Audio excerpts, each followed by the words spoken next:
1879 నుంచి 96లో ఆయన స్వీయ మరణానుభూతిని పొందే నాటికి ఆయన వయస్సు ఎంత చేస్తే 17 ఏళ్ళు లేవే, ఓటు హక్కు కూడా లేదే, మైనారిటీ కూడా తీరలేదే, బాలుడంటే బాలుడు, యువకుడుంటే యువకుడే, ఏం చెప్పడానికి లేదే.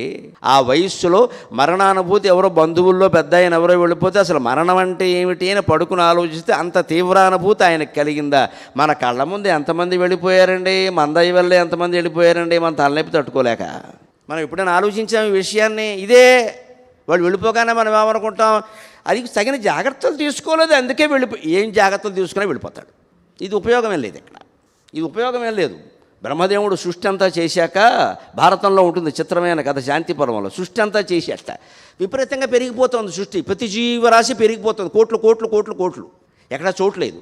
అంటే మృత్యువు లేదు అప్పటికి, సృష్టి ప్రారంభంలో మృత్యువు లేదు, అంత పెరిగిపోతుంది. ఏం చేయాలో తెలియక ఏడ్చట.